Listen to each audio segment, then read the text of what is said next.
دور تک دیکھ آئیں کہ زمین کی تہوں میں یا دور دراز مقامات پر پانی کہاں موجود ہے۔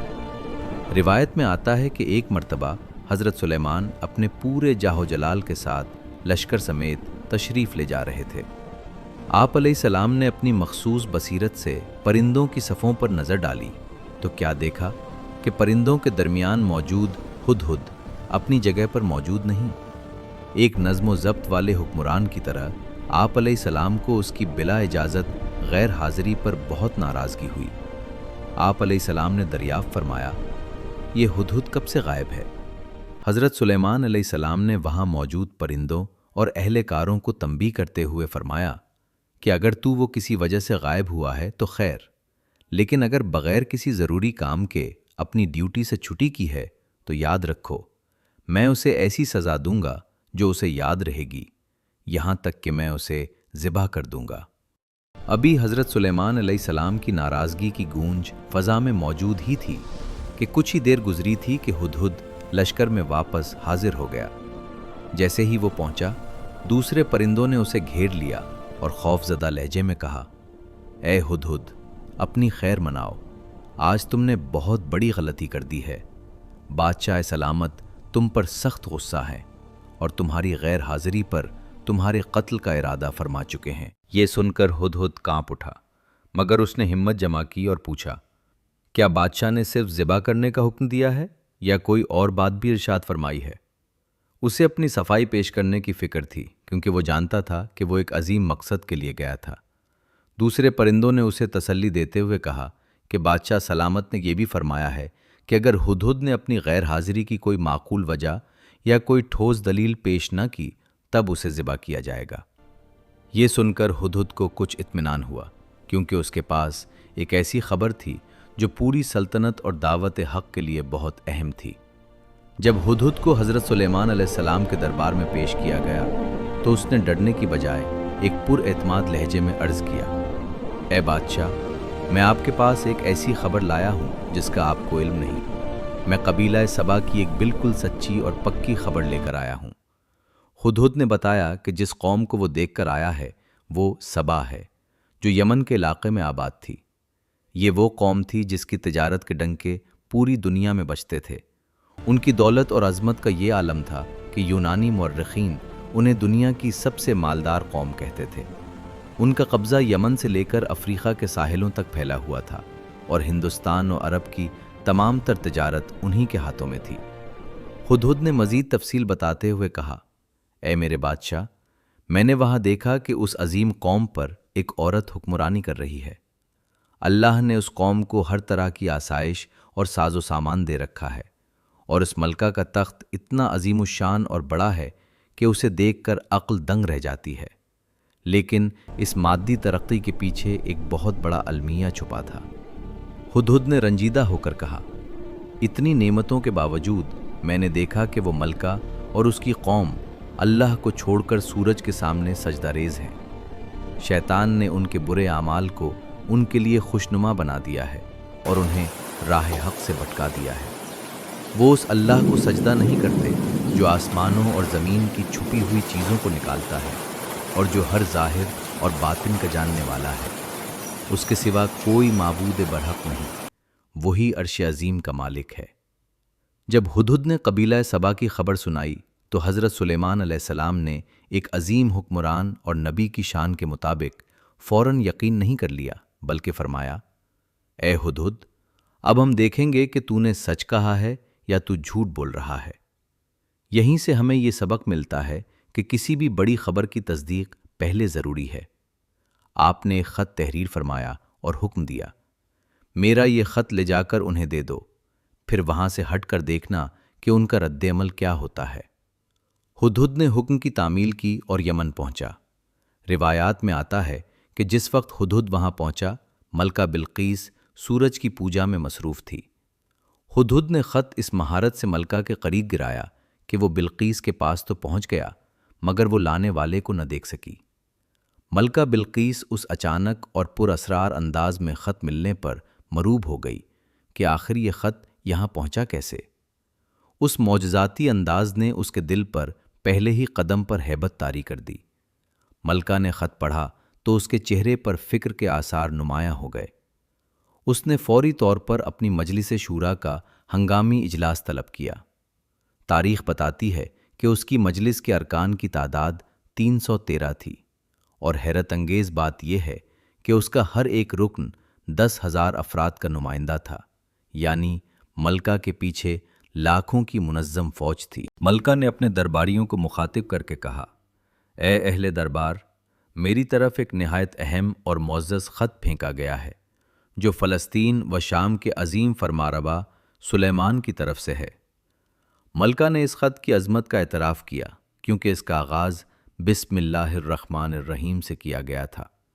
مفسرین لکھتے ہیں کہ یہ وہی مبارک الفاظ ہیں جن سے اللہ کی رحمت نازل ہوتی ہے۔ ملکہ نے خط کا متن سناتے ہوئے کہا کہ سلیمان علیہ السلام کا پیغام صاف اور واضح ہے کہ میرے مقابلے میں سرکشی اور تکبر نہ کرو، بلکہ اطاعت اختیار کرو اور مسلمان ہو کر میرے دربار میں حاضر ہو جاؤ۔ یہ محض ایک بادشاہ کا دوسرے بادشاہ کو پیغام نہ تھا، بلکہ ایک نبی کی طرف سے حق کی دعوت تھی۔ معزز دوستو، ملکہ بلقیس ایک انتہائی ذہین اور دور اندیش حکمران تھی۔ خط پڑھنے کے بعد اس نے اپنے سرداروں کو جمع کیا اور کہا، اے میرے قوم کے سردارو، اس معاملے میں مجھے مشورہ دو۔ تم جانتے ہو کہ میں تمہارے مشورے کے بغیر کسی فیصلے پر نہیں پہنچتی۔ ملکہ کا یہ انداز اس کی سیاسی پختگی کو ظاہر کرتا تھا۔ جب ملکہ نے خط سنایا تو درباریوں کی غیرت جاگ اٹھی۔ انہوں نے اپنی طاقت کے ضم میں کہا، اے ملکہ، ہم بہت طاقتور اور جنگجو لوگ ہیں، ہم لڑنے کے لیے تیار ہیں۔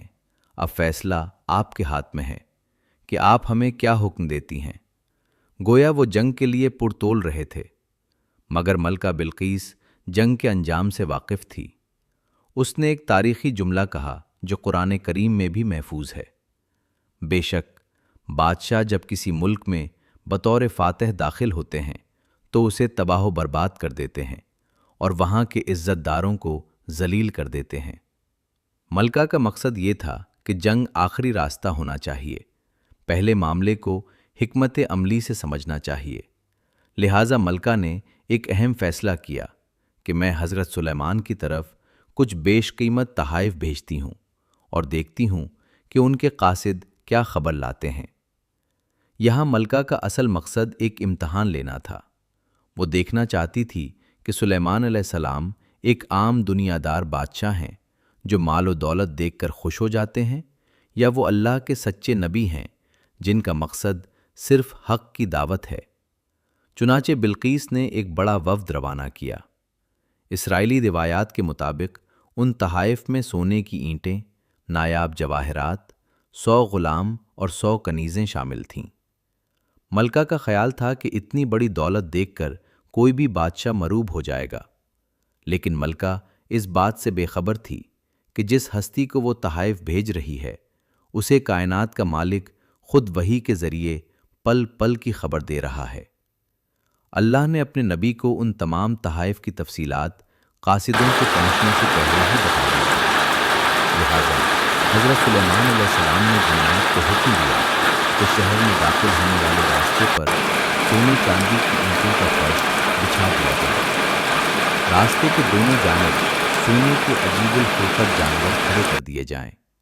وزراء اور عمال سلطنت کی تمام کرسیوں کو سونے کا کر دیا جائے۔ دربار کو ہیرے جواہرات سے مزین کیا جائے۔ جب ملکہ بلقیس کے قاصد وہاں پہنچے تو ان کی آنکھیں کھلی کی کھلی رہ گئیں۔ وہ جو تحائف بڑے فخر سے لائے تھے، انہیں اس عظیم الشان سلطنت کے سامنے دیکھ کر وہ دل ہی دل میں شرمندہ ہوئے اور حضرت سلیمان علیہ السلام کے روب سے مروب ہو گئے۔ انہیں احساس ہو گیا کہ یہ کوئی عام بادشاہ نہیں بلکہ اللہ کا برگزیدہ پیغمبر ہے۔ حضرت سلیمان علیہ السلام نے ان کے لائے ہوئے تحائف کی طرف دیکھا تک نہیں اور بڑے جلال کے ساتھ فرمایا، کیا تم لوگ مال کے ذریعے میری مدد کرنا چاہتے ہو؟ اللہ کی قسم، جو کچھ میرے رب نے مجھے عطا فرمایا ہے وہ اس سے کہیں بہتر اور زیادہ ہے جو اس نے تمہیں دیا ہے، لہٰذا تمہارا یہ تحفہ تمہیں ہی مبارک ہو، مجھے اس کی حاجت نہیں۔ پھر آپ علیہ السلام نے قاصدوں کو مخاطب کر کے وہ جملہ کہا جس نے ملکہ کے ایوانوں میں لرزہ طاری کر دیا۔ جاؤ، اپنے یہ تحائف لے کر واپس چلے جاؤ اور اپنی ملکہ سے کہنا کہ سلیمان ایک ایسے زبردست لشکر کے ساتھ آئے گا جس کا مقابلہ کرنے کی تم میں طاقت نہیں۔ ہم تمہیں وہاں سے ذلت کے ساتھ نکال باہر کریں گے اگر تم نے حق کو تسلیم نہ کیا۔ یہاں ایک بات یاد رکھیں کہ حضرت سلیمان کا یہ جلال اپنی ذات کے لیے نہیں بلکہ دین کی سربلندی کے لیے تھا۔ آپ دکھانا چاہتے تھے کہ حق کے سامنے باطل کی دولت کی کوئی وقت نہیں۔ جب قاصدوں نے یمن پہنچ کر حضرت سلیمان علیہ السلام کا وہ جلال بھرا پیغام سنایا اور وہاں کے مشاہدات بیان کیے تو ملکہ بلقیس کے سامنے تصویر بالکل صاف ہو گئی۔ وہ ایک سمجھدار اور دور اندیش خاتون تھیں۔ وہ جان گئیں کہ سلیمان علیہ السلام کوئی عام بادشاہ نہیں ہے جو زمین چھیننے یا مال جمع کرنے آئے ہوں، بلکہ وہ واقعی اللہ کے سچے نبی ہیں جن کی پشت پر غیبی طاقتیں موجود ہیں۔ ملکہ نے اپنی قوم کو بڑی تباہی سے بچانے کے لیے جنگ کا ارادہ ترک کر دیا اور فیصلہ کیا کہ وہ خود حضرت سلیمان علیہ السلام کے دربار میں حاضر ہو کر ان کی عظمت کا مشاہدہ کرے گی اور اپنی اطاعت کا یقین دلائے گی۔ چنانچہ اس نے اپنے ملک کا نظام سنبھالا اور ایک بڑے شاہانہ قافلے اور جاہ و جلال کے ساتھ فلسطین کی طرف روانہ ہو گئی۔ دوسری طرف اللہ تعالیٰ نے اپنے نبی حضرت سلیمان علیہ السلام کو وحی کے ذریعے پہلے ہی مطلع فرما دیا کہ اے سلیمان، ملکہ بلقیس تمہارا پیغام پا کر اب سرکشی چھوڑ کر تمہاری فرمانبردار بن کر حاضر ہو رہی ہے۔ ملکہ بلقیس ابھی راستے میں ہی تھی کہ حضرت سلیمان علیہ السلام نے اپنے درباریوں کی طرف دیکھا اور ایک ایسا سوال کیا جس نے پورے دربار میں ہلچل مچا دی۔ آپ علیہ السلام نے فرمایا، اے اہل دربار، تم میں سے کون ہے جو ملکہ بلقیس کے یہاں پہنچنے سے پہلے اس کا وہ عظیم الشان تخت میرے پاس اٹھا لائے؟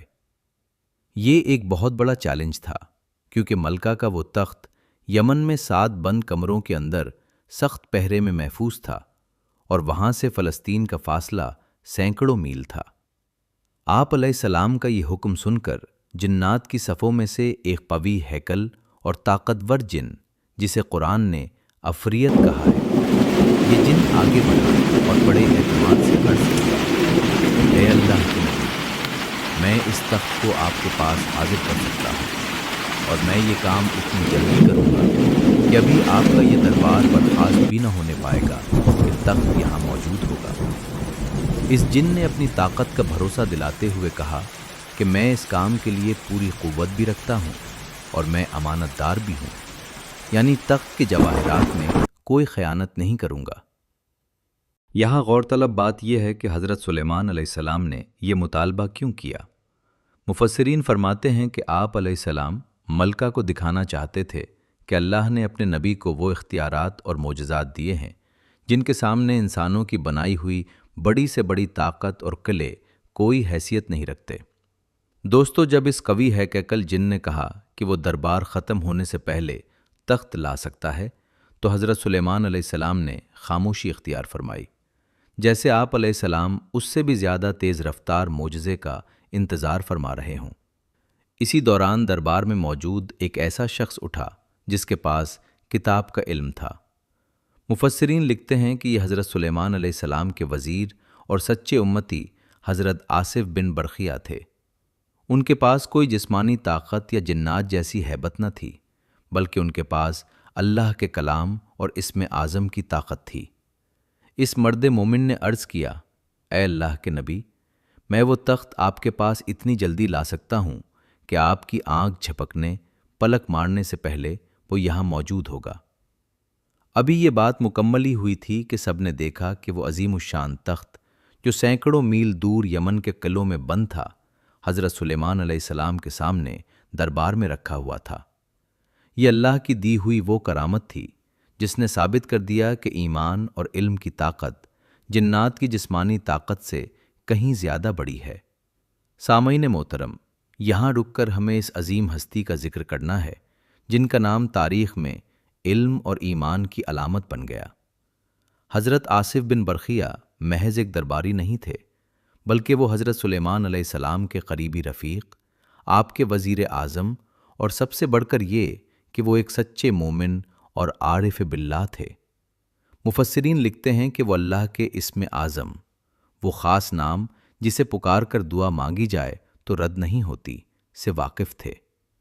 ان کا یہ کارنامہ ثابت کرتا ہے کہ اللہ کے ولیوں کو وہ طاقت عطا کی جاتی ہے جو عام انسانی عقل سے بالاتر ہے۔ اکثر مفسرین کا اس بات پر اتفاق ہے کہ وہ اسم مبارک یا حیو یا قیوم تھا، جسے عبرانی زبان میں آہیہ شراہیہ کہا جاتا تھا۔ اللہ کے اسم اعظم کے 73 حروف میں سے آصف بن برقیہ کے پاس صرف ایک حرف کا علم تھا، مگر اس ایک حرف کی طاقت کا یہ عالم تھا کہ انہوں نے چشم زدن میں مادے کی منتقلی کا وہ کارنامہ انجام دیا جس پر آج کی جدید سائنس بھی حیران و پریشان ہے۔ جہاں آج کی سائنس ٹائم اینڈ اسپیس یعنی وقت اور فاصلے کے نظریات میں الجھی ہوئی ہے اور ٹیلی پورٹیشن کو ایک ناممکن خواب سمجھتی ہے، وہیں ہزاروں سال پہلے آصف بن برقیہ نے ثابت کر دیا کہ روحانی طاقت کائنات کے تمام مادی قوانین پر بھاری ہے۔ یہ واقعہ دراصل سائنس کے ان دعووں پر ایک خاموش تنقید ہے جو مادی وسائل کے بغیر کسی چیز کی منتقلی کو تسلیم نہیں کرتی۔ آصف بن برقیہ نے دکھا دیا کہ جب انسانی روح اللہ کے نام کی طاقت سے جڑ جاتی ہے تو کائنات کی وسعتیں سمیٹ جاتی ہیں اور فزکس کے تمام اصول خالق کائنات کے حکم کے سامنے بے بس ہو جاتے ہیں۔ یہ وہ مقام ہے جہاں سائنس کی سرحدیں ختم ہوتی ہیں اور اللہ کے مقرب بندوں کی کرامتوں کا سمندر شروع ہوتا ہے۔ دوستو، حضرت آصف بن برقیہ کی شخصیت کے حوالے سے کئی ایسی باتیں ہیں جو انہیں تاریخ انسانی کے منفرد ترین کرداروں میں شامل کرتی ہیں۔ مفسرین کرام بشمول حضرت ابن عباس بیان کرتے ہیں کہ آصف بن برقیہ حضرت سلیمان علیہ السلام کے محض ایک وزیر ہی نہیں بلکہ آپ علیہ السلام کے کاتب اور معتمد خاص بھی تھے۔ ان کی زندگی کے بارے میں ایک دلچسپ نقطہ یہ ہے کہ جہاں قرآن انہیں علم والا قرار دیتا ہے، وہیں قدیم آسمانی کتابوں بائبل میں ان کا تذکرہ ایک مذہبی نغمہ نگار اور گائک کے طور پر بھی ملتا ہے، جو اپنی خوبصورت آواز میں اللہ کی حمد و ثنا پڑھا کرتے تھے۔ روحانی علوم کی کتابوں میں ان سے منسوب ایک کتاب الاجناس کا ذکر بھی آتا ہے، جسے عملیات اور روحانیت کے حلقوں میں نہایت اہمیت دی جاتی ہے۔ آصف بن برقیہ کے مزار مبارک کے بارے میں بھی مختلف روایات ہیں۔ ایک مشہور ترین روایت کے مطابق ان کا مزار موجودہ کرغزستان کے شہر اوش میں ایک پہاڑ سلیمان تاش کے دامن میں واقع ہے، جسے آصف بن برقیہ مقبرہ کہا جاتا ہے۔ زائرین کا ماننا ہے کہ انہوں نے وصیت کی تھی کہ انہیں اسی مقدس مقام پر دفن کیا جائے۔ آصف بن برقیہ کی زندگی ہمیں یہ سبق دیتی ہے کہ جب انسان کا علم اور ایمان کامل ہو جاتا ہے تو وہ مادے کی قید سے آزاد ہو کر ایسی فتوحات حاصل کرتا ہے جس کے سامنے جدید ترین سائنس بھی گھٹنے ٹیک دیتی ہے۔ بہرحال دوستو، جب حضرت سلیمان علیہ السلام نے ملکہ بلقیس کا وہ عظیم الشان تخت اپنے سامنے موجود پایا تو آپ علیہ السلام کی زبان مبارک پر غرور یا تکبر کے بجائے اپنے رب کی حمد و ثنا جاری ہو گئی۔ آپ علیہ السلام نے عاجزی کے ساتھ فرمایا، یہ سب میرے رب کا فضل ہے۔